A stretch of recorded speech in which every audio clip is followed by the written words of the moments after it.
పరిశుద్ధ గ్రంథంలోంచి కొద్ది సమయం మనం దైవ లేఖనాలను చదువుకుందాము. దయచేసి లూకా సువార్త 13వ అధ్యాయము 23వ వచనాన్ని చదువుతున్నాను. దయచేసి గమనించండి. The gospel of Luke chapter 13 verse 23. ఒకడు, ప్రభువా, రక్షణ పొందువారు కొద్దిమందేనా అని ఆయనను అడుగగా. దేవుడి కొద్ది వాక్య భాగాన్ని దీవించిన రీతిగా చిన్న ప్రార్థన చూస్తాం.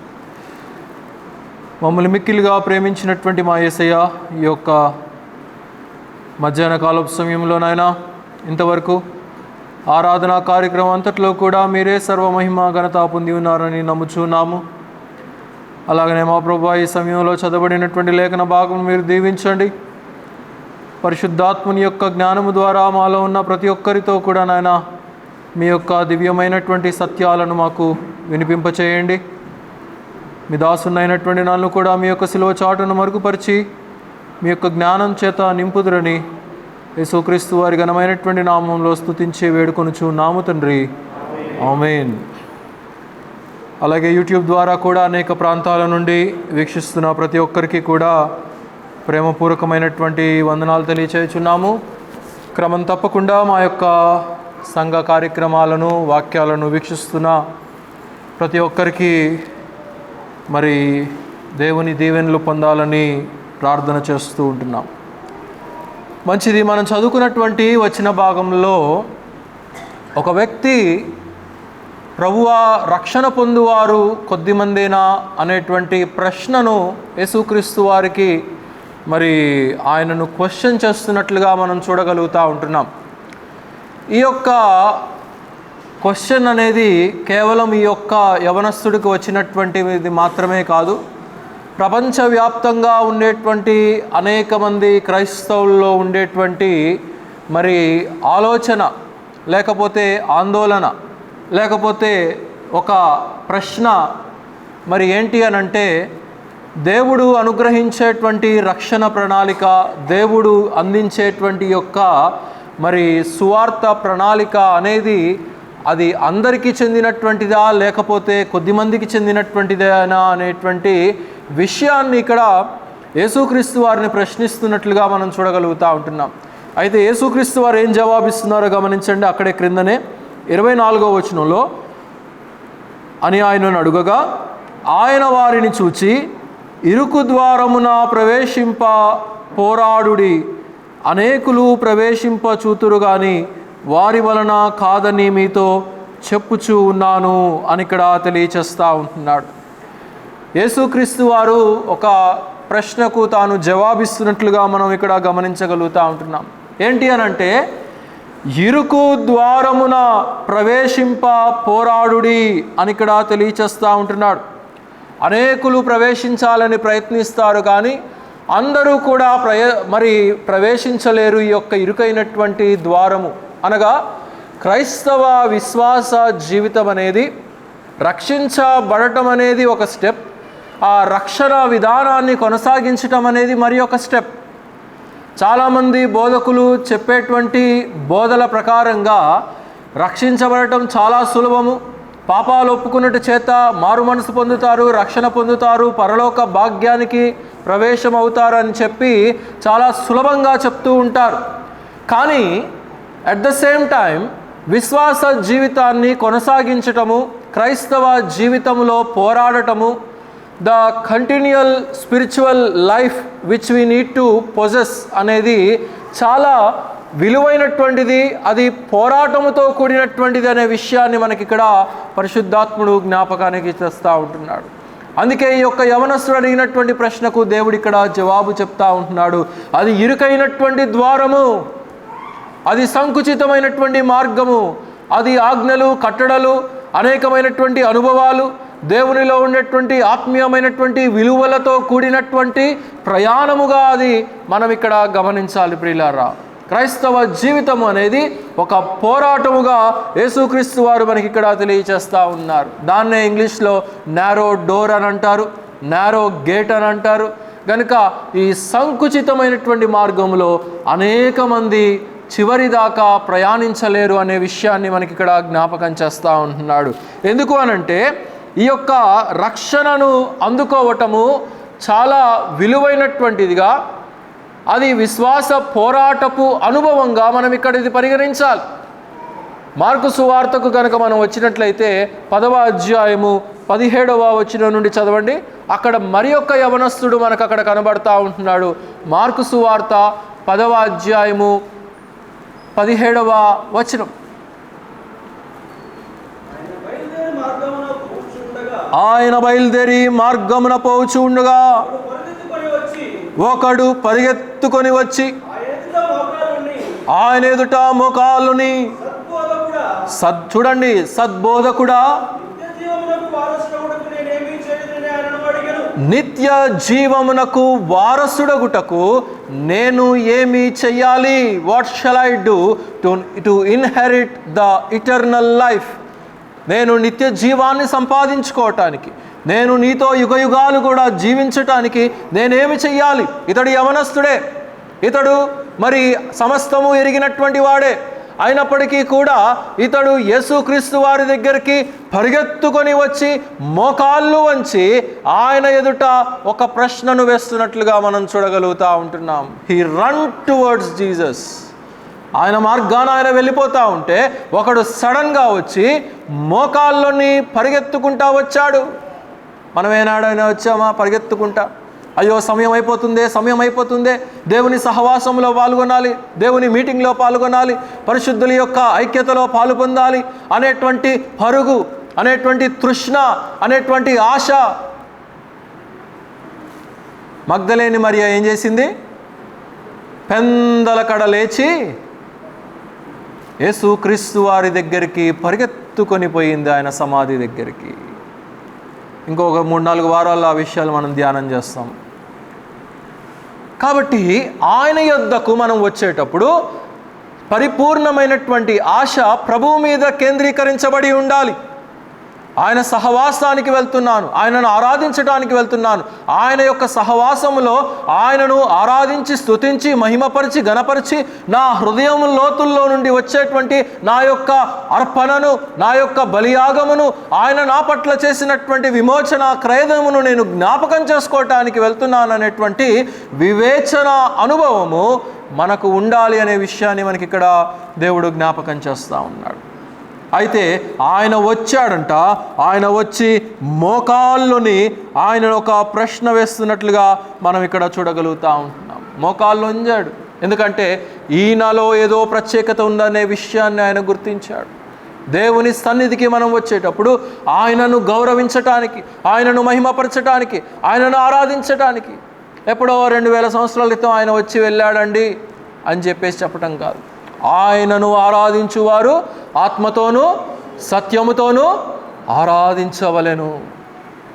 అంటే ఆరాధన అనేది నాట్ ఓన్లీ వన్ సండే, ప్రతి అనుదిన జీవిత అనుభవము. అందుకే అక్కడ అంటూ ఉన్నాడు, పోరాడుడి అని యేసుక్రీస్తు వారు తెలియచేస్తూ ఉంటున్నారు. You need to have a spiritual fight. దేవుని కొరకు పోరాడాలి, దేవుని విషయాల కొరకు పోరాడాలి, దేవుని సత్యం కొరకు పోరాడాలి, దేవుని వాక్యం కొరకు పోరాడాలి, దేవుని సహవాసం కొరకు పోరాడాలి. ఆయన మార్గంలో మనల్ని ఉంచి ఆయన కట్టడలు శాసనాల వైపు మనం తిరిగి ఆయనను మరి సేవించాలి అనుకోవటానికి మనము పోరాడేటువంటి అనుభవంలో మనం ఉండాలి అనేది మనకి ఇక్కడ తెలియచేస్తూ ఉంటున్నాడు. ఈ యవనస్తుడు బాల్యము నుండి కూడా సమస్తమును ఎరిగినటువంటి వాడే. ఏం చెయ్యాలి నేను నిత్య జీవాన్ని సంపాదించుకోవటానికి? ధర్మశాస్త్రం అంతా కూడా ఎరిగినటువంటి వాడే. యేసుక్రీస్తు అన్నారు, అయ్యా నువ్వు తల్లిదండ్రులను గౌరవించాలి, నీ పొరుగు వారిని గౌరవించాలి, నీవు అది చేయాలి, ఇది చేయాలి అని చెప్పి మొత్తం చెప్తా ఉంటే ఈ వ్యక్తి అంటూ ఉన్నాడు, అయ్యా నాకు సమస్తం తెలుసు, నాకు ధర్మశాస్త్రం అంతా కూడా క్షుణ్ణంగా తెలుసు, నేను బాల్య ప్రాయము నుండి కూడా నేను ఈ విషయాలన్నీ కూడా ఎరిగినటువంటి వాడనే అని చెప్పి యేసుక్రీస్తు వారికి అక్కడ మీరు సొంతగా చదువుకోండి, చదివించడానికి సమయం లేదు, అక్కడ ఆయనకు జవాబిస్తున్నట్లుగా మనం చూడగలుగుతూ ఉంటున్నాము. కాబట్టి దేవుడు చెప్పేటువంటి సత్యం ఏంటో మనం ఎరగవలసినటువంటి వారమైంటున్నాం. ఆయన ఏం చేయమంటున్నాడు, ఎలాగ ప్రవర్తించమంటున్నాడు, ఎలాగ జీవించమంటున్నాడు అనే విషయాన్ని మనం అర్థం చేసుకోవాలి.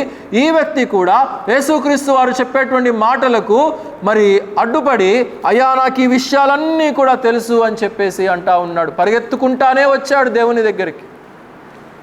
దేవుని దగ్గర జవాబు పొందాలని, దేవుని దగ్గర సమాధానం పొందాలని, తాను వెతుకుతున్నటువంటి ప్రశ్నకు, తాను వెతుకుతున్నటువంటి మరి ఆ యొక్క అసమాధానమైనటువంటి స్థితికి ఒక సమాధానకరమైనటువంటి అనుభవాన్ని దేవుని దగ్గరకు వెళ్తే నాకు దొరుకుతుంది అనే విషయాన్ని ఈ వ్యక్తి ఎరిగినటువంటి వాడిగా మనం చూడగలుగుతూ ఉంటున్నాం. ఇదే వ్యక్తిని గురించి లూకా సువార్త 18వ అధ్యాయము 18వ వచనంలో కూడా చెప్పబడింది. అయితే అక్కడ చెప్పబడినటువంటి మాట సహజంగా మనకేం తెలుసు, లూకా సువార్తికుడు అనగానే ఈయన కొంచెం విపులంగా రాస్తాడు, ఈయన కొంచెం ఎక్స్ప్లెనేషన్ ఇచ్చి రాస్తాడు అనేటువంటి విషయం మనకు తెలుసు. కానీ లూకా పొందుపరచినటువంటి ఒక మాటను ఇక్కడ మార్కు సువార్తికుడు 10వ అధ్యాయము మరి 21వ వచనంలో మనం చూసినప్పుడు మరి ఒక మాట అంటూ ఉన్నాడు, గమనించండి. మార్కు సువార్త 10:21 చదవండి. మార్కు 10:21. యేసు అతనిని చూచి అతనిని ప్రేమించి. ఆ మాట మార్కు సువార్తికుడు రాశాడు, లూకా సువార్తికుడు పొందుపరచలేదు.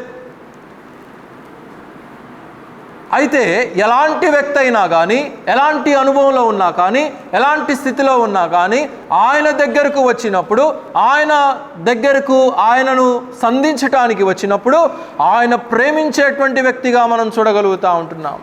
యేసుక్రీస్తు వారు ఈ వ్యక్తి వచ్చి నేనేం చేయాలి నిత్య జీవాన్ని సంపాదించుకోవటానికి అని చెప్పి అడుగుతూ ఉంటే యేసుక్రీస్తు వారు ఆయనకు అన్నీ చెప్పాడు. ఈ వ్యక్తి ఏం జవాబు ఇచ్చాడు, నాకన్నీ తెలుసు నాయన అని చెప్పంటే దేవుడు ఆయనను చూసి మరి ప్రేమించినటువంటి అనుభవాన్ని మనం ఇక్కడ గమనించగలుగుతూ ఉంటున్నాం. ఎందుకు ప్రేమించాడు అనంటే అతనిలో ఉన్నటువంటి అజ్ఞానాన్ని నింపాలనేటువంటి ఉద్దేశంతో ఆయన అతనిని ప్రేమించినట్లుగా మనం చూడగలుగుతూ ఉంటున్నాం. Jesus loves us in spite of our shortcomings.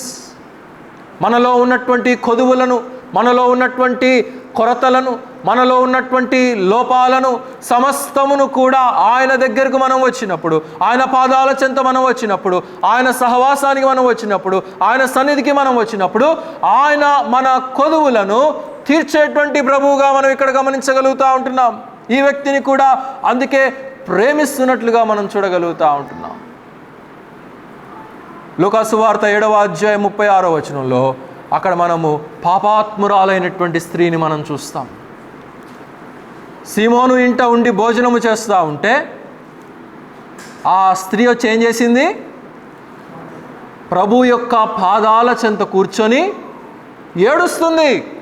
ఎందుకంటే తాను అనేకమైనటువంటి పాపాలు చేసి ఉన్నది కనుక తనలో ఒక పశ్చాత్తాపం, తనలో ఒక దుఃఖము, తనలో ఎనలేనటువంటి ఒక వేదన ఉండి యేసుక్రీస్తు వారి యొక్క పాదాల దగ్గర కూర్చొని ఆమె ఏడుస్తున్నట్లుగా మనం చూడగలుగుతూ ఉన్నాం. కన్నీటి పర్యంతం అయిపోయి తన కన్నీటి ద్వారా యేసుక్రీస్తు వారి యొక్క పాదాలను తడిపివేసింది. అంత మాత్రమే కాదు కానీ తన యొక్క తల వెంట్రుకలతో ఆయన యొక్క పాదాలను తుడిచినటువంటిదిగా మనం చూడగలుగుతూ ఉంటున్నాం. స్త్రీలకు తలనీలాలు అత్యంత ప్రామాణికమైనటువంటిది. వారి యొక్క గౌరవానికి గుర్తుగా తల వెంట్రుకలు మనం చూడవచ్చు. ఈరోజు ఉమెన్స్ డే కదా, మీ అందరికీ హ్యాపీ ఉమెన్స్ డే. కాబట్టి ఆమె వచ్చి తల వెంట్రుకలతో యేసు యొక్క ఆ కన్నీటితో తడిపినటువంటి ఆ యొక్క పాదాలను తన తల వెంట్రుకలతో తుడుస్తూ ఉంటే మరి సీమోను పేతురేమో తన హృదయంలో సనుక్కుంటూ ఉంటున్నాడు. అలాంటి సమయంలో యేసుక్రీస్తు వారు అక్కడ ఒక మంచి జవాబు చెప్తాడు. చూడండి, 47వ వచనం చదవండి. లూకా సువార్త 7వ అధ్యాయము 47వ వచనాన్ని చదవండి.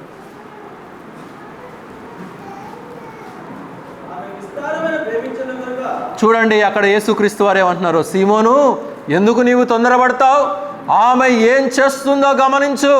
ఆమె ఎన్నో పాపాలు చేసింది, ఎన్నో మరి అనుభవాల్లో ఆమె జీవించింది. కానీ ఇప్పుడు తన తప్పు తాను తెలుసుకొని ఇప్పుడు ఏమంటున్నాడు అక్కడ, ఆమె విస్తారముగా నన్ను ప్రేమించింది గనుక అని ఇక్కడ తెలియచేస్తూ ఉంటాడు. ఈమె అమితముగా ప్రేమించిందయ్యా.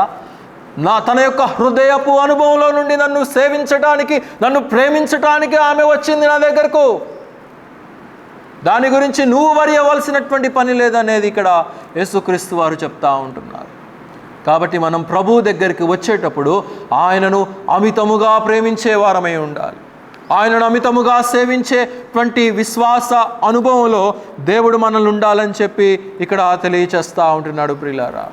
అయితే ఈ వ్యక్తి వచ్చి నేనేం చెయ్యాలి, what shall I do to inherit the eternal life, నిత్య జీవాన్ని సంపాదించుకొని నేనేం చేయాలి అని అంటే యేసుక్రీస్తు వారు అంటూ ఉన్నారు, నీకు ఒక్క విషయము కొదువుగా ఉన్నది. నీవు సమస్తము ఎరిగినటువంటి వాడవే. ధర్మశాస్త్రమును ఎరిగావు, దేవుని కట్టడలను ఎరిగావు, దేవుని ఆజ్ఞలను ఎరిగావు. బైబిల్ గ్రంథం అంతా కూడా నీ యొక్క చిన్ననాట నుండి అవసాన పట్టినటువంటి వ్యక్తివే. కానీ ఒక్క కొరత నీలో ఉన్నదనేది యేసుక్రీస్తు వారు అక్కడ తెలియచేస్తున్నట్లుగా మనం చూడగలుగుతూ ఉంటున్నాము. సమరయ స్త్రీతో కూడా యేసుక్రీస్తు వారు మాట్లాడుతున్నప్పుడు చెప్పినటువంటి అనుభవం అదే.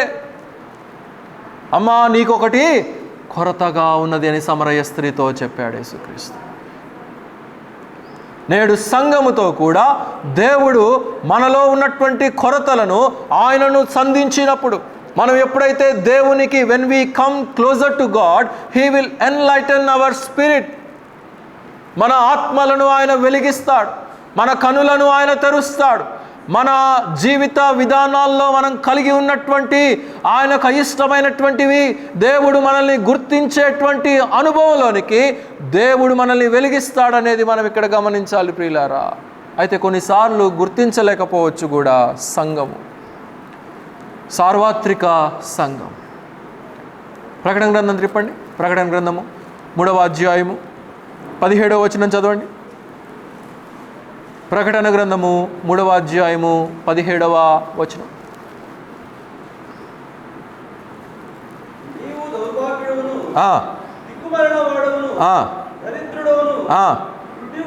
గురుడివాడవును దిగంబరుడవై ఉన్నావని ఎరుగక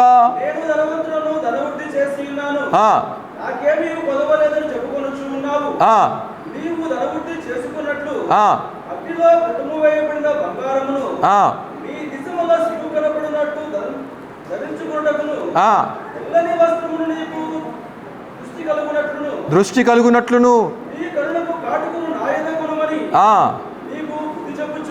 నీకు బుద్ధి చెప్పుచూ ఉన్నాను. One thing is lacking behind. లవోదికయ సంఘము నేడు ప్రపంచంలో ఈ యొక్క అంత్య భాగములో ఉండేటువంటి యొక్క అంత్యకాలములో ఉండేటువంటి సంఘానికి దేవుడు తెలియచేసేది ఏంటంటే, ఒకటి కొదువుగా ఉన్నది. ఏంటి అనంటే, నీవు ఆ యొక్క దేవుని యొక్క సహవాసపు అనుభవాన్ని గుర్తుంచుకొని ఆయనను హృదయపూర్వకంగా సేవించేటువంటి అనుభవాన్ని గుర్తించాలి. ఇక్కడ నీవు గ్రుడ్డివాడవు, నీ యొక్క షేమ్ నాకు కనబడతా ఉన్నది.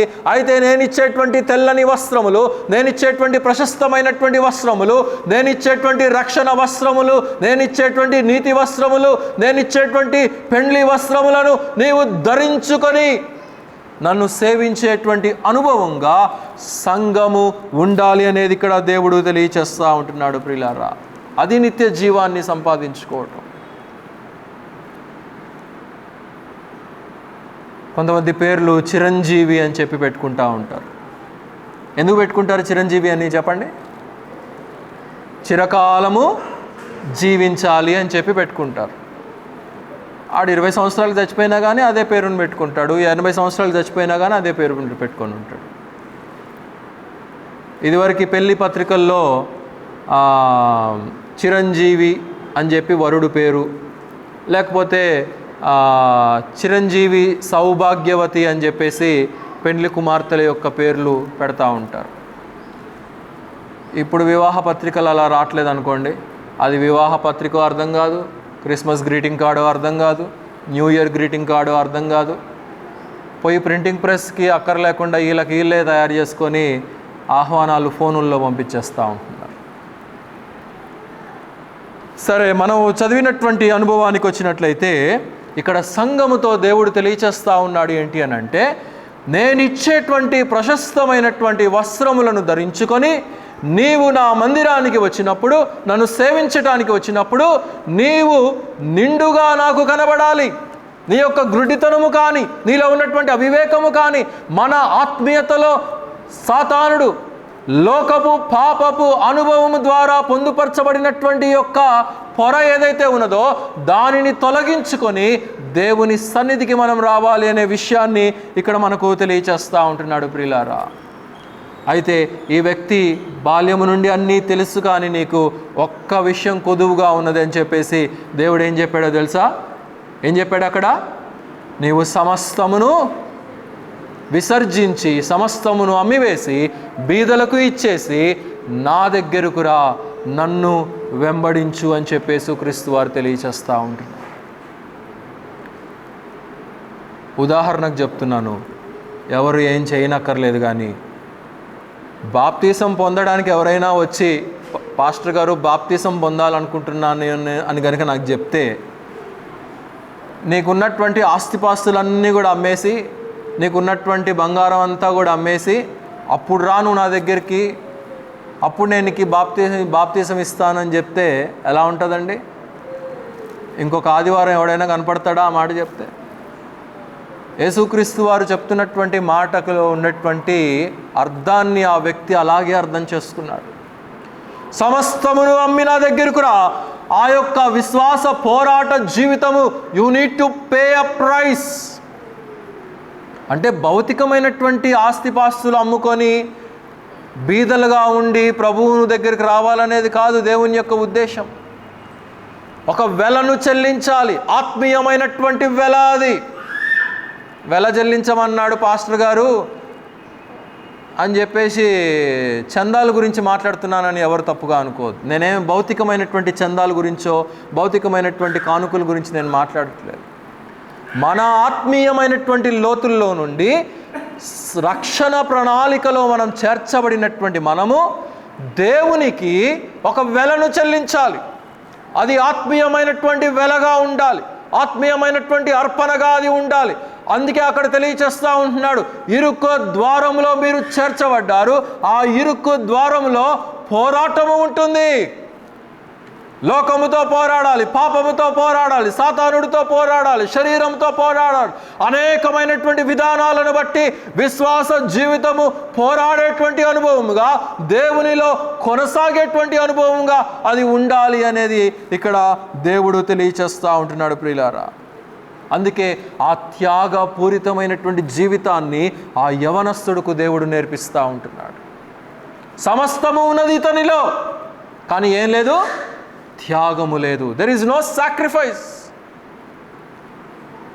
బీదలను కనికరించేటువంటి అనుభవం లేదు ఇతనిలో. త్యాగపూరితమైనటువంటి జీవిత విధానము దేవుని దగ్గరకు మనల్ని మరింత దగ్గరకు మనల్ని చేర్చి ఆయన దగ్గర నుండి సమస్త దీవెనలను మనం పొందుకునేటువంటి అనుభవంలోనికి దేవుడు మనల్ని నడిపిస్తాడు. ఇతనికి సమస్తము ఎరిగినటువంటి వాడే కానీ త్యాగము అతని జీవితంలో లేదు. యేసుక్రీస్తు వారిని మనం జ్ఞాపకం చేసుకుంటే ఆయన త్యాగం చేయలేదా? ఆయన సమస్తమును వహించినటువంటి వాడు, సమస్తమును కలిగి ఉన్నటువంటి వాడు. ఆయనను మనల్ని ప్రేమించి తన్ను తాను అప్పగించుకున్నటువంటి వాడుగా, తన్ను తాను త్యాగము చేసుకున్నటువంటి వాడుగా, తన్ను తాను సిలువలో సాక్రిఫైస్ చేసుకున్నటువంటి వాడిగా, పరిశుద్ధులైనటువంటి బిడ్డలను తన స్వరక్తములో శుద్ధీకరించి పవిత్రపరచాలనేటువంటి ఉద్దేశంతో తన్ను తాను అప్పగించుకున్నాడు. అది సాక్రిఫైస్ యొక్క అర్థం. That is the meaning in the sacrifice. మోషేకు తెలుసు త్యాగం అంటే ఏంటో. హెబ్రీ పత్రిక తిప్పండి, 11వ అధ్యాయము 24వ వచనం. హెబ్రీలకు రాసిన పత్రిక 11వ అధ్యాయము 24వ వచనం. మోషే పెద్దవాడైనప్పుడు విశ్వాసమును బట్టి ఐగుప్తు ధనము కంటే క్రీస్తును బట్టి, అక్కడ ఆగండి. మోషే పెద్దవాడైనప్పుడు, పెద్దవాడవటం అంటే ఫిజికల్గానా? ఫిజికల్గా ఒక 6 అడుగులు, ఫిజికల్గా ఇంత లావున, అది కాదు అక్కడ. ఇప్పుడు కొన్ని స్థలాల్లో అమ్మాయిలకే కాకుండా అబ్బాయిలకు కూడా ఫంక్షన్లు చేస్తూ ఉంటున్నారు, పంచెలు కట్టేసి ఫంక్షన్లు చేస్తూ ఉంటున్నారు. కాబట్టి పెద్దవారు అవటం అంటే ఏంటి? శరీరంలో పెద్దవారం అవటమా? ఆత్మీయతలో పెద్దవారం అవటమా? What is the maturity which we need to acquire? మనం సంపాదించుకోవాల్సినటువంటి మెచ్యూరిటీ దేవునిలోనా, లేకపోతే శరీరంలో మోషే పెద్దవాడైనప్పుడు అని అక్కడ తెలియచేస్తూ ఉంటున్నాడా? మోషే మనస్సు వెలిగించబడినప్పుడు, మోషే యొక్క ఆత్మీయమైనటువంటి కనులు దేవుని మీద దృష్టించబడినప్పుడు. చాలామంది ఫంక్షన్లు చేస్తూ ఉంటారు. నాకు తెలిసినంత వరకు అది చాలా రాంగ్. అది పాతకాలంలో ఊర్లో ఉండేటువంటి వాళ్ళు ఫంక్షన్లు చేసుకున్నారు అని అంటే అది ఏదో తెలియనటువంటి అజ్ఞానంలో చేసుకున్నారు. మన బిడ్డలను మనం మార్కెట్లో చూపించుకోవాల్సినంత పని లేదు. మనకి మనం సరి చేసుకొని మనకు మనం నిమగ్నతతో దేవుడిచ్చినటువంటి దీవెనను బట్టి మనం తల్లిదండ్రులు ఇద్దరు ఆ బిడ్డ పక్షాన ప్రార్థన చేసి ఏదో తెలిసినటువంటి బంధువులకో స్నేహితులకో అంతవరకు చెప్పుకుంటే ఓకే. కానీ ఊరంతా షామ్యానాలు వేసి భోజనాలు పెట్టి తెలియనటువంటి అజ్ఞానం. అర్థమవుతుందా? కాబట్టి ఇక్కడ మోషే పెద్దవాడైనప్పుడు ఏమంటున్నాడు అక్కడ? ఐగుప్తు యొక్క సకల భోగ భాగ్యముల కంటే కూడా ఏమంటున్నాడు అక్కడ? అల్పకాల పాప భోగము. ఐగుప్తులో పాపము ఉన్నది, ఐగుప్తులో ధనము ఉన్నది, ఐగుప్తు యొక్క ప్యాలెస్ యొక్క అనుభవాలలో సమస్త ప్లెజర్స్ ఉన్నాయి మోషేకు. సమస్త విద్యల్లో కూడా ప్రావీణుడైనటువంటి వాడు, సమస్త అధికారము కలిగినటువంటి వాడు. ఫరోకు మనవడుగా ఉండటం కంటే, రాకుమార్తెకు రాణికి బిడ్డగా ఉండటం కంటే క్రీస్తు నిమిత్తము నింద గొప్ప భాగ్యమని అతడు ఎంచుకున్నాడు. ప్రజలతో కూడా నిందించబడటము నాకు భాగ్యం అనేది మోషే అక్కడ ఎంచుకున్నాడు. ఈ ప్యాలెస్లో ఉండటం కంటే ఎడారిలో ఉండటం మేలని ఎంచుకున్నాడు. ఈ ధనభోగ భాగ్యముల మధ్య నివసించటం కంటే కూడా క్రీస్తు నిమిత్తమైనటువంటి నింద నాకు గొప్పది. క్రీస్తు బిడలతో కలిసి నేను ఏకీభవించి ఆ శ్రమలో దేవుని యొక్క ప్రణాళికలో నేను పాలు పొందటం మంచిది అని అనుకున్నాడు.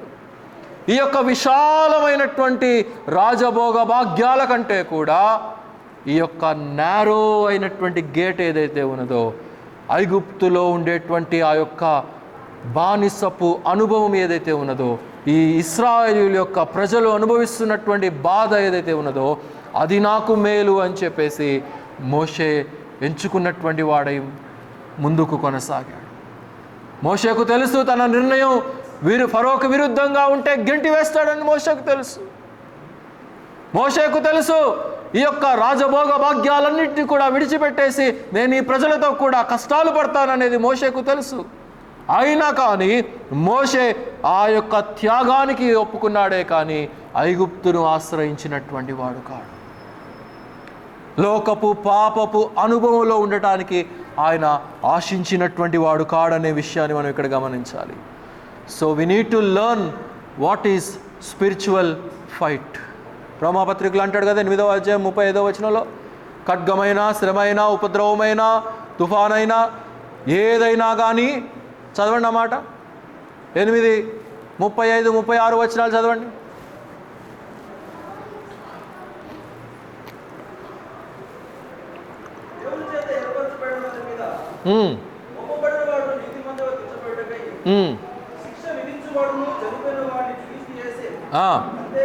అంతేకాదు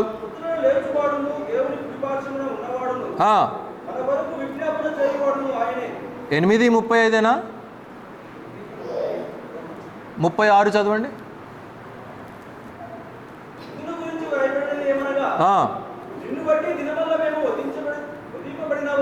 నిన్ను బట్టి దినమెల్లా కూడా మేము వధించబడినటువంటి వారము, వధకు సిద్ధమై ఉన్నటువంటి గొర్రెలమని మేము ఎంచబడినటువంటి వారము. ఎలాంటి పోరాటం అంటే ఇది? దినమెల్లా ఎలాంటి అనుభవంలో ఉన్నాడు రక్షించబడినటువంటి విశ్వాసి? పోరాడేటువంటి అనుభవము, వధకు తేబడినటువంటి అనుభవము. ఆయనలోనికి చేర్చబడినటువంటి మనము, ఆయన యొక్క రక్షణను పొందుకున్నటువంటి మనము ఈ యొక్క విశ్వాస జీవితమును కంటిన్యూ చేయాలి అని అంటే విశ్వాస పోరాటము, వధకు తేబడినటువంటి కష్టము, వధకు తేబడినటువంటి పోరాటము మనలో ఉండాలి. అది ఆత్మీయమైనటువంటి పోరాటముగా అది ఉండాలి. ఉదయం లేచిన దగ్గర నుంచి అత్తగారి మీద, మామగారి మీద, కోడల మీద, అల్లుడి మీద పోరాటం కాదు, దేవుని పోరాటము. పౌలు అంటాడు కదా, మంచి పోరాటమును పోరాడి తిని నా పరుగును నేను కడముట్టించి తిని అని అంట. ఏ పోరాటం? పౌలు పోరాడింది. దేవుని కొరకైనటువంటి నింద, దేవుని కొరకైనటువంటి అవమానము, దేవుని కొరకైనటువంటి కష్టము, దేవుని కొరకైనటువంటి మరి శ్రమ అనుభవాలు ఆత్మీయతలో మనల్ని పోరాడుటలో సహాయం చేస్తుంది. అట్ ద సేమ్ టైం దేవునికి మరింత దగ్గరైనటువంటి అనుభవంలోనికి మనల్ని చేరుస్తాయనే విషయాన్ని మనం ఇక్కడ అర్థం చేసుకోవాలి ప్రియులారా. అందుకే యేసుక్రీస్తు వారు తన్ను తాను మన కొరకు అప్పగించుకున్నటువంటి వాడిగా మనం చూస్తూ ఉంటున్నాం. ఫిలిప్పీ పత్రిక తిప్పండి, 2వ అధ్యాయము 6వ వచనం. ఫిలిప్పీ పత్రిక 2వ అధ్యాయము 6వ వచనం. క్రీస్తు యేసునందు కలిగి ఉన్న ఈ మనసును మీరును కలిగి ఉండుడి, దేవుని స్వరూపమును కలిగినటువంటి వాడై ఉండి సమానముగా ఉండుట విడిచిపెట్టకూడని భాగ్యమని ఎంచుకొనక మనుషుల పోలికగా పుట్టి దాసుని స్వరూపమును ధరించుకుని తన్ను తానే రిక్తునిగా చేసుకునేను. He ultimately humbled himself. దేవుడు తన్ను తాను రిక్తునిగా మనల్ని ప్రేమించి మనల్ని మరి ఆదరించుట కొరకు, మనల్ని నరకము నుండి తప్పించుట కొరకు, మనము నరక పాశములలో నలిగిపోవటం దేవునికి ఇష్టం లేదు కనుక ఆయన తను తాను ఆ యొక్క పరలోక సింహాసనమును, తండ్రి యొక్క కుడి పార్శ్వమును, ఆయన సమస్తమును కూడా విడిచిపెట్టేసి మన కొరకు ఈ లోకంలోనికి వచ్చాడు. ఎలా మారిపోయాడంట? దాసుని స్వరూపముగా మారిపోయాడంట. అలాంటి అనుభవము పోరాడేటువంటి అనుభవంగా మనం ఇక్కడ గమనించాలి. క్రీస్తు మన పాపముల కొరకు తగ్గించుకున్నాడు. మనం ఏం చేస్తాం? మన దీవెనల కొరకు మనల్ని మనం తగ్గించుకోం.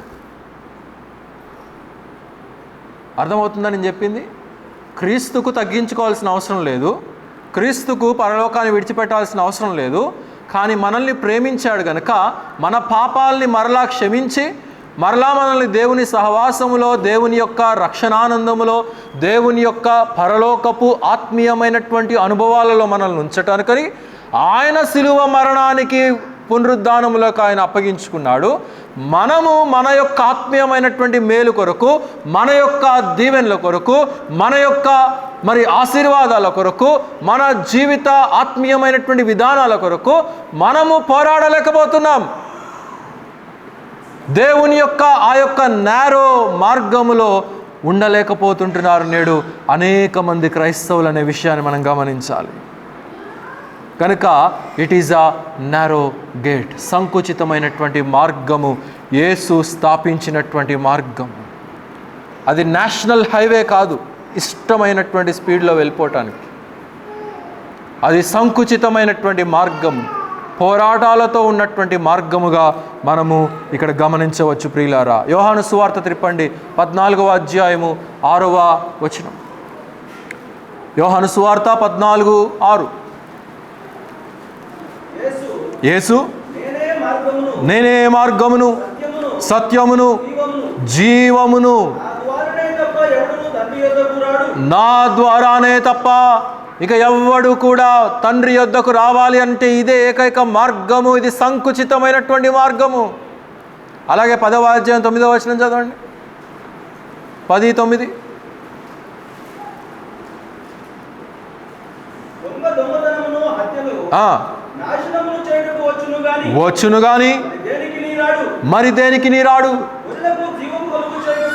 గొర్రెలకు జీవమును కలుగ చేయుటకును అది సమృద్ధిగా కలుగుటకును నేను వచ్చి తినని మీతో నిశ్చయముగా చెప్పుచూ ఉన్నాను. ఎందుకు వచ్చాడు ఆయన?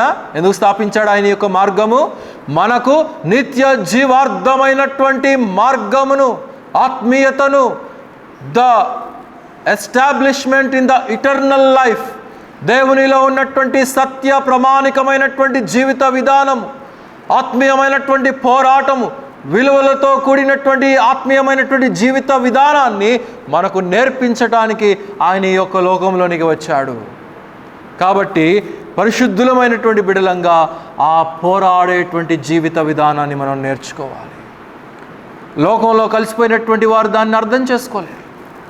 పాపములో ఉన్నటువంటి వానికి, పాపము అంటే సాతానుని యొక్క ఆలోచన, సాతానుని యొక్క ఉచ్చు, సాతానుని యొక్క ఊబి, దేవుని దరిచేరనీయకుండా, దేవుని సువార్తను అంగీకరించకుండా, దేవుని రక్షణను అంగీకరించకుండా నేడు అనేక మంది లోకంలో కలిసిపోయినటువంటి వారిగా మనం చూడగలుగుతూ ఉంటున్నాం. న్యాయాధిపతుల గ్రంథం త్రిప్పండి, 21వ అధ్యాయము 25వ వచనం.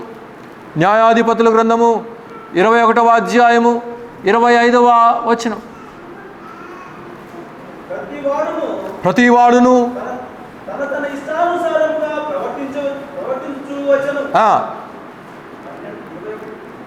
తను తాను ఇష్టానుసారముగా ప్రవర్తించుచూ వచ్చెను. ఎందుకంటే వారికి చెప్పేటువంటి అధికారి లేడు, అక్కడ రాజు లేడు, న్యాయాధిపతి లేడు. అంటే పాపము నుండి విడిపించగలిగినటువంటి, అంటే ఇది వరకు ఉన్నటువంటి వారు చెప్పారు, అయితే మరి ఒక క్రొత్త తరము వచ్చేసరికి దేవుని ఆజ్ఞలను, కట్టడలను మర్చిపోయినటువంటి వారై దేవుని యొక్క మరి శాసనాలను అనుసరించవలసినటువంటి వారు, ధర్మశాస్త్రానికి లోబడవలసినటువంటి వారు, దేవుని యొక్క ప్రమాణాలకు లోబడవలసినటువంటి వారు లోబడక అన్యులతో మిళితమైపోయి ఆ యొక్క ఇష్టమైనటువంటి మార్గముగా వారు వెళ్ళిపోయారు.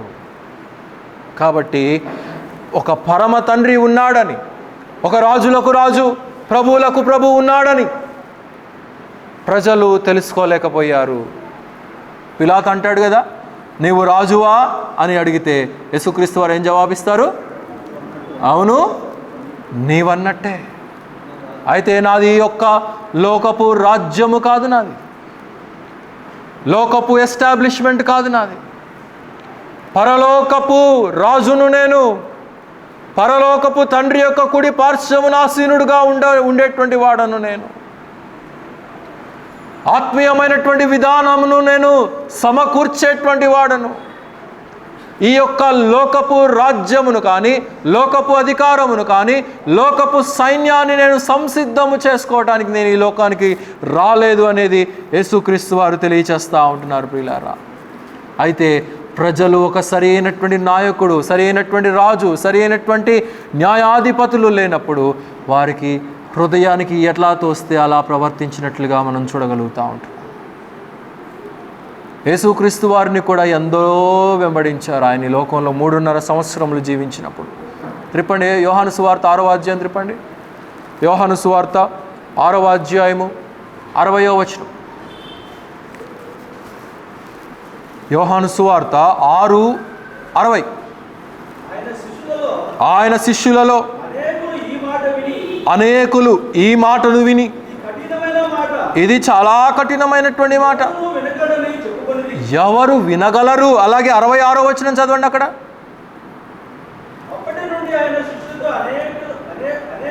అనేకులు వెనుక తీసి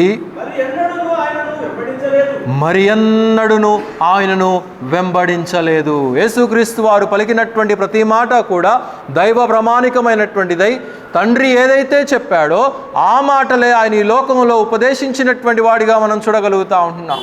అయితే ఆయన ఉపదేశించినటువంటి ప్రతి మాట కూడా దైవ సంబంధమైనటువంటిదై అర్థం చేసుకోలేక అనేక మంది ఆయనను మరి ఇది చాలా కఠినమైనటువంటి మాట, ఇది మాకు తగనటువంటి మాట అని చెప్పి ఆయనను వెంబడించలేక వెళ్ళిపోయారు. ఎందుకంటే ఫాలో అయినటువంటి వారిలో కమిట్మెంట్ లేదు దేవుని పట్ల.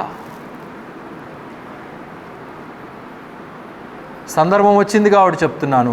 ఇదివరకు కూడా అనేక మంది మన సహవాసానికి వచ్చారు, కానీ దేవుడు ఫిల్టర్ చేసినప్పుడు, దేవుడు తన వాక్య బీజాలను హృదయాల్లో నాటినప్పుడు, కమిట్మెంట్ కలిగి, ఒక నిబద్ధత కలిగి, ఒక ప్రమాణమునకు కట్టుబడి సహవాసములో కొనసాగేటువంటి వారు చాలా కొద్ది మంది. నేను అనుకునేది ఏంటంటే, ఇక్కడ ఉన్నటువంటి వారందరూ కూడా అలాంటి కమిట్మెంట్ కలిగినటువంటి వారు అనేది నా యొక్క అభిప్రాయం. అనేక మంది ఆయనను వెంబడించారు, కానీ యేసు క్రీస్తు యొక్క బోధలకు మరి ఇవి కఠినమైనటువంటివే, మేము వినలేమే అని చెప్పేసి వెళ్ళిపోయారు. కనుక సరి అయినటువంటి బీజాలను ఆయన ఫిల్టర్ చేస్తాడు.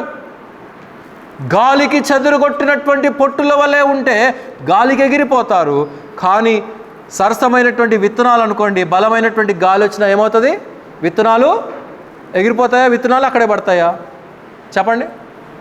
అక్కడే పడతాయి, దేవునిలో పడతాయి. అక్కడే పట్టమంటే క్రింద పడతారని కాదు.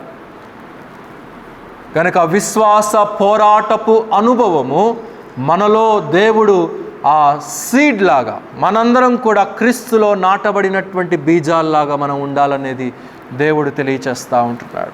కాబట్టి ఇక్కడ మనం చూస్తూ ఉంటున్నాము, ఆ వ్యక్తిని దేవుడు సంధిస్తున్నట్లుగా మనం చూడగలుగుతూ ఉంటున్నాం. మనందరం కూడా క్రీస్తును ధరించుకున్నటువంటి వారం, మనందరం కూడా క్రీస్తును వెంబడించేటువంటి వారం. ఇంగ్లీష్లో ఒక పాట ఉంది కదా, I have decided to follow Jesus and there is no turning back, no turning back, no turning back. మరలా లోకంలో కలిసిపోవటం, మరలా పాపంలో కలిసిపోవటం, మరలా స్నేహాలలో కలిసిపోవటం, మరలా క్రీస్తును కాక సాతానుడి వైపు వెనుక తిరిగి చూసేటువంటి అనుభవము నాలో లేదు అనేది ఆ యొక్క గీతంలో ఉండేటువంటి అర్థం. ఫిలిప్పీ పత్రిక 3వ అధ్యాయం త్రిప్పండి. ఫిలిప్పీ పత్రిక 3:11 వచనం.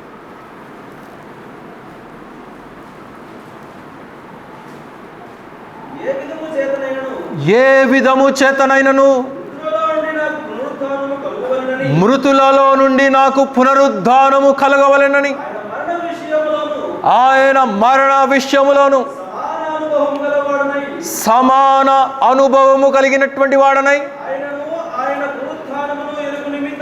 ఆయనను, ఆయన పునరుద్ధాన అనుభవమును ఎరుగు నిమిత్తము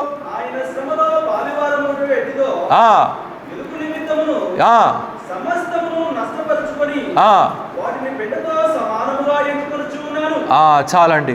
కనుక అక్కడ పౌలు యొక్క అనుభవం ఏంటంటే, క్రీస్తుతో కూడా సమానమైనటువంటి పోరాటపు అనుభవంలో ఉండాలనేది పౌలు యొక్క ఉద్దేశం. క్రీస్తు ఎలాగైతే మరణించాడో, క్రీస్తు ఎలాగైతే దెబ్బలు తిన్నాడో, క్రీస్తు ఎలాగైతే సిలువకు అప్పగించబడ్డాడో, క్రీస్తు ఎలాగైతే సిలువ మరణ పునరుద్ధానముల యొక్క అనుభవాన్ని కలిగి ఉన్నాడో, పౌలు కూడా ఆ అనుభవాల్లో గుండా ప్రయాణించాలనేది పౌలు యొక్క ఉద్దేశం. అలాగా ప్రయాణించాడు. ముమ్మారు సముద్రపు ఉపద్రవముల చేత, తుఫాను చేత ఓడ బద్దలైపోయింది. మనం కొన్నిసార్లు చల్ల నీళ్ళల్లో కొంచెం స్నానం చేయడానికే ఇబ్బంది పడుతూ ఉంటాం. కానీ అర్ధరాత్రి వేళ ఎక్కడో నడి సముద్రంలో 3 సార్లు ఓడ బద్దలైపోయి అలా తేలాడుతూ తేలాడుతూ తేలాడుతూ ఎక్కడో ఒక ఒడ్డుకు చేరటం అనేది క్రీస్తు నిమిత్తమై పడినటువంటి శ్రమ. It is a spiritual fight. జైల్లో వేయబడ్డాడు, అనేక మంది ద్వారా దూషించబడ్డాడు, చంపడానికి అనేక మంది ఆయనను ప్రయత్నించారు.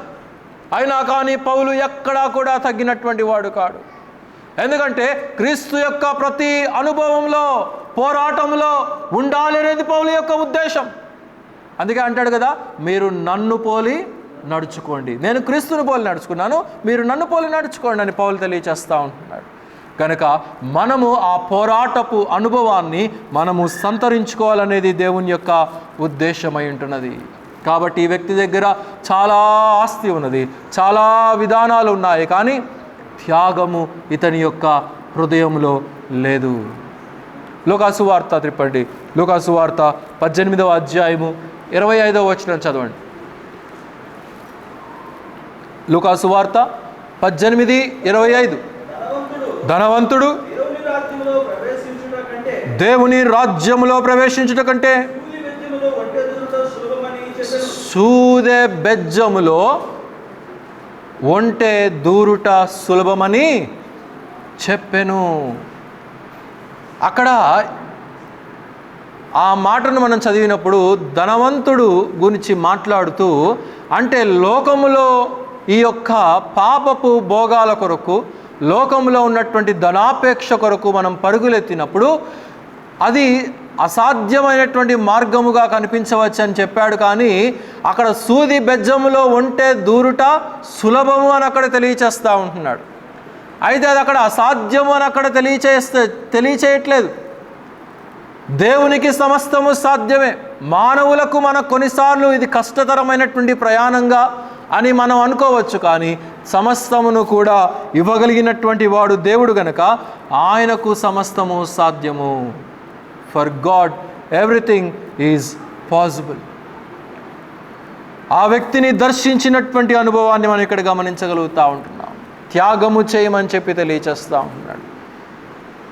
అంటే క్రీస్తుకు ఏది అసహ్యమో, క్రీస్తుకు ఏది అనుకూలము కాదో, దేవుని యొక్క పరలోక రాజ్యానికి ఏదైతే వ్యతిరేకమో దానిని దూరపరుచుకోమని దేవుడు అక్కడ తెలియచేస్తూ ఉంటున్నాడు.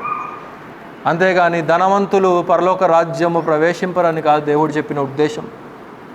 ధనవంతులు కూడా ప్రవేశించగలుగుతారు, దేవుని సహాయము చేత ప్రవేశించగలుగుతారు అనేది అక్కడ చెప్పబడినటువంటి అర్థం. కాబట్టి త్యాగము, ఓర్పు అనేది చాలా అవసరమైనటువంటి విధానాలుగా మనం గమనించవచ్చు. ఒకసారి పేతురు అడుగుతాడు యేసుక్రీస్తు వారిని, అయ్యా మేము నిన్ను ఇంతగా వెంబడిస్తున్నాం కదా, ఇన్ని సంవత్సరాల నుంచి నీవు ఎక్కడికి వెళ్తే అక్కడికి వస్తున్నాం, నీవు ఎక్కడ ఉంటే అక్కడ ఉంటున్నాము, నువ్వేం చేయమంటే అది మేము చేస్తున్నాం కదా, మా సంగతి ఏంటో ముందు తేల్చు, వేరే వాళ్ళ సంగతి మాకు అనవసరం, ముందు మాకు వచ్చేటువంటి ప్రతిఫలం ఏంటో మాకు దయచేయమని చెప్తే యేసుక్రీస్తు వారు ఏం చెప్తున్నారో గమనించండి. మార్కు సువార్త 10వ అధ్యాయము 28వ వచనం. మార్కు సువార్త 10:28. పేతురు, ఇదిగో సమస్తమును విడిచిపెట్టి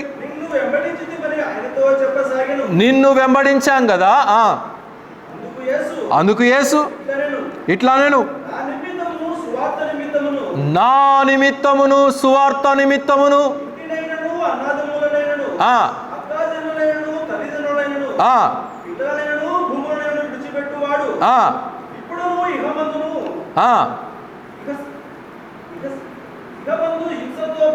హింసతో పాటు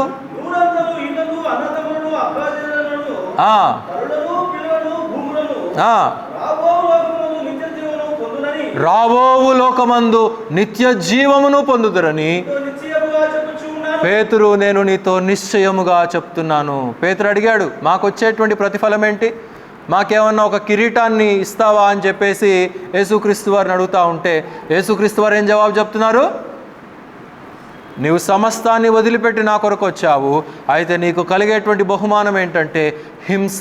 you will be persecuted in this world. నా నామమును ధరించినందుకు, నా యొక్క బైబిల్ గ్రంథాన్ని చేతబట్టినందుకు, నా యొక్క సువార్తను ప్రకటన చేస్తున్నందుకు నీకు కలిగేటువంటి రివార్డ్ ఏంటంటే హింస, బాధ, జైల్లో వేయబడతారు, రాళ్ళతో కొట్టబడతారు, అనేకమైనటువంటి అనుభవాల మధ్య సంఘము ప్రయాణించవలసినటువంటి వారుగా ఉంటారు. అయితే ఒకటి గమనించు, నీవు సమస్తమును వదిలిపెట్టి నా కొరకు వచ్చావు కదా, అది ఎక్కడికి పోదు. ఇహలోకమందు నీకు మరలా నూరంతులైనటువంటి ఫలాన్ని, ఇళ్లను, ధనాన్ని, బంధువులను, అన్నదమ్ములను, తల్లిదండ్రులను అందరూ నువ్వు ఎవరెవరైతే వదిలేసావో నా నామం కొరకు వారందరినీ నేను మరలా నేను నీకు ఇస్తాను. ఈ లోకంలో నేను నీకు ఇస్తాను, రాబోయేటువంటి లోకంలో కూడా నేను నీకు ఇస్తాను. నీ బహుమానం ఎక్కడికి పోదు. అయితే నా కొరకు నీవు హింస పొందాలి. ఈ విశ్వాస పోరాటపు అనుభవంలో నీవు పోరాడినప్పుడు సమస్తమును కూడా నూరంతలుగా దేవుడు అనుగ్రహించగలడనే విషయాన్ని మనం నమ్మాలి ప్రియులారా. అయితే మనం ముందు చదువుకున్నటువంటి వచన భాగాల్లో ఆ ధనవంతుడైనటువంటి యవనస్తుడు వచ్చి నిత్య జీవాన్ని నేను పొందుకోవటానికి ఏం చేయాలంటే యేసుక్రీస్తు వారు నీవు సమస్తాన్ని వదిలిపెట్టి నన్ను వెంబడించమని చెప్తే ఆ వ్యక్తి ఏం చేశాడు? సమస్తాన్ని వదిలిపెట్టేసి దేవుణ్ణి వెంబడించాడు. అవునా? అవునా? సమస్తాన్ని వదిలిపెట్టలేదు. మొహం చిన్నబుచ్చుకున్నాడు, దుఃఖపడ్డాడు. ఏంటిదా నాకు దొరికినటువంటి సమాధానం? త్యాగము చేసేటువంటి అనుభవం అతనిలో లేదు. వెళ్ళిపోయాడు చిన్నబుచ్చుకొని, మరలా దేవుని దగ్గరికి రాలేదు. నేను అంటాను, ఒకవేళ ఆ వ్యక్తే గనక సమస్తాన్ని వదిలిపెట్టేసి దేవుడు చెప్పినటువంటి మాటకు విధేయుడై దేవునిని ప్రేమించి దేవుడు ఆజ్ఞకు లోబడి ఆయనను దర్శించినట్లయితే నేను అనుకునేటువంటిది, దేవుడి లోకంలో మరలా అతనికి సమస్తము, అతడు ఏదేదైతే పోగొట్టుకున్నాడో, అతడు ఏదైతే వదిలిపెట్టేశాడో, అతడు ఏదేదైతే దేవుని కొరకు త్యాగము చేశాడో, what ever the price which he has paid in this world, దేవుడి లోకంలో కూడా సమస్తమును అనుగ్రహించేటువంటి వాడు, ఆ లోకంలో కూడా సమస్తమును అనుగ్రహించేటువంటి వాడు అనే విషయాన్ని మనం ఇక్కడ గమనించాలి ప్రియులారా. కాబట్టి అలాంటి త్యాగపూరితమైనటువంటి జీవిత విధానము మరింత చేరువైనటువంటి అనుభవంలోనికి the spiritual fight it will teach us, it will keep us in the spiritual fight of this world. అలాంటి త్యాగ జీవిత విధానము క్రీస్తు జీవించాడు. అలాంటి త్యాగ జీవిత విధానాన్ని పౌలు జీవించాడు. రక్షించబడినటువంటి మనమందరము కూడా ఈ లోకపు పోరాటంలో ఉన్నాము. ఈ లోకం మనకు శాశ్వతం కాదు. మనందరం కూడా యాత్రికులమై ఉన్నాం. మన రాజ్యం ఎక్కడ? నిత్య రాజ్యము, నిత్య జీవమును సంపాదించుకునేటువంటి దారిలో మనం ఉన్నాం. we already entered into the narrow doors of Jesus. Already మనం ఆ సంకుచిత మార్గంలో ఉన్నటువంటి వారమే. త్యాగ సహితమైనటువంటి ఆత్మీయ విధానాన్ని దేవుడు మనకు నేర్పించటానికి ఇష్టపడ్డాడు. మేము ఆ రీతిగా త్యాగం చేశాను. నా తల్లిదండ్రులు ఆ రీతిగా త్యాగం చేశాను. నేనేదో చేశానని చెప్పట్లేదు, కానీ నాకున్నటువంటి పరిధిలో నేను కూడా కొంత గొప్ప త్యాగం చేస్తూనే ఉన్నా. సంఘము నిమిత్తమై, పరిచర్య నిమిత్తమై నా ఉద్యోగాన్ని సైతం వదిలిపెట్టేసి రాజీనామా చేసి బయటకు వచ్చాను. అక్కడే కొనసాగుంటే నాకు కూడా 1,00,000 రూపాయలు వచ్చాయి. కానీ నా తండ్రి చెప్పినటువంటి ప్రతి మాట కూడా ఆ త్యాగపూరితము. దేవుని విషయానికి వచ్చేసరికి శరీరపు విషయాలు, కుటుంబ విషయాలు, లోకపు విషయాలు అవన్నీ తర్వాత నాకు సెకండరీ మ్యాటర్స్. అవన్నీ కూడా ఫస్ట్ అండ్ ఫార్మోస్ట్గా సంఘమే నా మనసులోకి వచ్చిద్ది, దేవుని పరిచర్య నా మనసులోకి వచ్చిద్ది. అలాంటి త్యాగపు విధానాన్ని మేము కలిగి ఉంటాం. నా భార్య కూడా. మొన్నే ఒక వారం రోజుల క్రితం తాను ప్రస్తుతం పనిచేస్తున్నటువంటి ప్రాజెక్టులో ఉన్నటువంటి వాళ్ళు ఇంగ్లాండ్కి రమ్మన్నారు. ఫ్యామిలీ మొత్తం. ఇదివరకు చాలా ఆఫర్లు వచ్చాయి సింగిల్గా రమ్మని, కానీ ఫ్యామిలీ మొత్తం రావచ్చు, మీ పిల్లలకి ఎడ్యుకేషన్ ఇక్కడే మేము ప్రొవైడ్ చేస్తాము, అందరూ రావచ్చు అని చెప్పేసి అన్నారు. కానీ నాకు ఆ విషయం చెప్పిన వెంటనే నేను నో అని చెప్పాను. తనకు కూడా ఆలోచన లేదు. ఇలా వచ్చిందండి అని చెప్పిందే కానీ ఏం చేద్దామండి అని చెప్పి అనలేదు ఆమె నాతోటి. మొన్న గ్రామానికి వెళ్ళినప్పుడు జనవరిలో అక్కడ ఉండేటువంటి ఒక సహోదరుడు అలా రోడ్డు మీద కనిపించాడు. బాగా తెలిసినటువంటి వ్యక్తే. అయ్యా ఇంకేముంది, అక్కడ ఇక మమ్మీ కూడా చనిపోయింది, డాడీ లేడు, మీ చెల్లెమో అమెరికాలో సెటిల్ అయిపోయింది, ఇంకా మీరు ఒక్కరు మాత్రం అక్కడ ఎందుకు, ఇక్కడికి వచ్చేయండి, మీ బంధువులు ఇక్కడే ఉన్నారు, మీకు తెలిసినటువంటి వారందరూ ఇక్కడే ఉన్నారు, మరి ఇక్కడికి వస్తే మీ నాన్నగారి పేరు చాలా గొప్పది కాబట్టి ఇక్కడే మీరు పరిచర్య చేసుకోవచ్చు అని చెప్పంటే నేను అన్నాను, నాకు ఫ్యామిలీ లేదని ఎవరు చెప్పారు? My church is my family. నా బంధువుల మధ్య అయినా కానీ నేను అదే చెప్తాను, ఇక్కడైనా అదే చెప్తాను, ఎక్కడైనా అదే చెప్తాను. నాకు ప్రామాణికము సంఘంలో ఉండేటువంటి ప్రతి ఒక్కరూ కూడా నా యొక్క కుటుంబము అనే విషయాన్ని నేను భావిస్తాను. కాబట్టి అది కొద్దిమంది అయినా, ఎక్కువ మంది అయినా, ఎంతమంది అయినా కానీ దేవుడు నియమించినటువంటి నియమము ప్రకారానికి లోబడి ఏదో కొద్దో గొప్ప త్యాగాన్ని మేము కలిగి ఉన్నాము. అలాంటి త్యాగపు విధానాన్ని ఇంకా మనం మరింతగా నేర్చుకోవాలని దేవుడి యొక్క మధ్యాహ్న కాలపు సమయంలో ఈ వాక్యాన్ని మనకు నేర్పిస్తూ ఉంటున్నాడు. ఆఖరికి ఒక్క వచనం చదివించి నేను ముగిస్తాను. మత్తయి సువార్త 7వ అధ్యాయము 14వ వచనం. మత్తయి సువార్త 7వ అధ్యాయము 14వ వచనం. ఇరుక ద్వారమున ప్రవేశించుడి, నాశనమునకు పోవు మార్గము వెడల్పును, ఆ దారి విశాలమునై ఉన్నది, అనేకులు ఇరుకును, ఆ దారి సంకుచితమునై ఉన్నది. జీవ మార్గము సంకుచితమైనటువంటి మార్గం. ఆ మార్గంలో ప్రవేశించినటువంటి మనము, మన గురి మన ప్రభు అయినటువంటి యేసుక్రీస్తు వారు, ఆయన ఏ మార్గాన్ని ఏ విధానాన్ని అయితే మనల్ని జీవించమంటున్నాడో, ఎలాగైతే మనల్ని స్థిరపరచుకొని మన ఆత్మీయతలో పోరాడేటువంటి అనుభవాన్ని మనం నేర్చుకోవాలో అలాంటి కట్టడిని దేవుడు మనకు తెలియచేయాలని ఆయన ఇష్టపడతా ఉంటున్నాడు. ఒక పాట ఉంది కదా, నా చిన్నప్పుడు పాడుకునేటువంటి వాళ్ళం. విసరి వెళ్ళి మరలారాని వాయువు వలె నుంటివా. పాడండి అందరూ. విసరి వెళ్ళి మరలారాని వాయువు వలె నుంటివా, విశాల మార్గం మరణం, ఇరుకు మార్గము జీవం, జీవా మార్గము యేసే. విసరి వెళ్ళి మరలి రాని వాయువు వలె నుంటివా. అందరు మర్చిపోయినట్టున్నారు ఎప్పుడో పాత పాట. కాబట్టి ఈ విశ్వాస పోరాటము ఈ లోకంలో ప్రతి క్రైస్తవునికి కూడా ఒక స్పిరిచువల్ ఫైట్. సాతానుడు నిత్యము మనల్ని పడద్రోయాలని వాడు ప్రయత్నిస్తూనే ఉంటాడు. వాడి పోరాటాలన్నింటినీ కూడా మనం అధిగమించుకొని దావీదు ఎలాగైతే చుట్టూ ఉండేటువంటి శత్రువులందరినీ కూడా పారద్రోలేసి దేవునితో మమేకమై జీవించాలి యుగయుగాలను ఏ రీతిగా ఇష్టపడ్డాడో మనం ఈ లోకంలో అలాంటి పరుగును కలిగి ఉందాం. రానున్నటువంటి లోకంలో కూడా అలాంటి దీవెనను మనం పొందుకుందాం.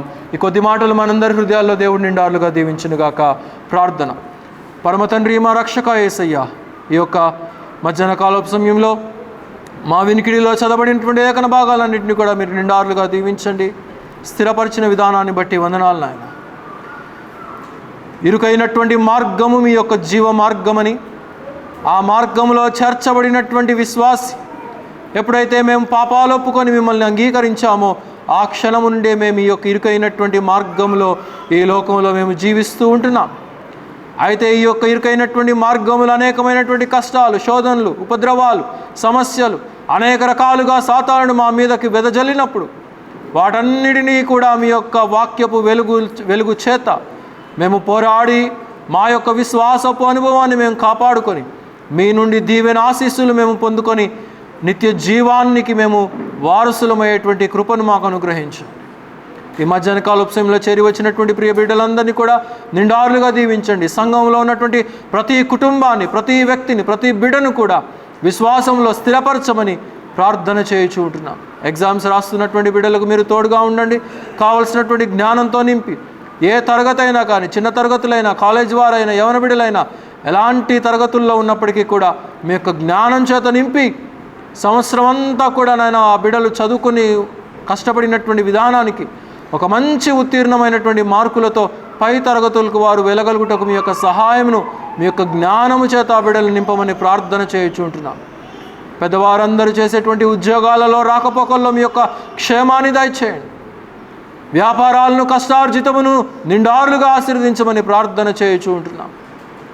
ఈ వారమంతా కూడా ప్రకటన చేయబడినటువంటి సంఘ కార్యక్రమాలన్నింటిలో కూడా మీరే తోడుగా ఉండి ప్రతి కార్యక్రమము కూడా నాయన మాకు దీవెనకరముగా మలచి ఈ విశ్వాసపు పోరాటపు అనుభవాన్ని మేము జ్ఞానయుక్తంగా ముందుకు కొనసాగించుకునేటువంటి వివేచనను మాకు అనుగ్రహించి మమ్మల్ని దీవించుమని ఈ కొద్ది మనవులు మా ప్రియ రక్షకుడైనటువంటి యేసుక్రీస్తు వారి అతి శ్రేష్టమైనటువంటి నామంలో స్తుతించి ప్రార్థించి అడిగి వేడుకొనుచు నాము తండ్రి. ఆమేన్. మన తండ్రి అయినటువంటి దేవుని యొక్క ప్రేమయు, మన ప్రభువును మన రక్షకుడైనటువంటి యేసుక్రీస్తు వారి యొక్క కృపయు, పరిశుద్ధాత్మని యొక్క అన్యోన్య సహవాసము సన్నిధి సర్వలోకంలోని పరిశుద్ధులందరితో పాటు మనకును సదాకాలం తోడి నడిపించునుగాక. ఆమేన్. అందరికీ వందనాలండి. సెలవు తీసి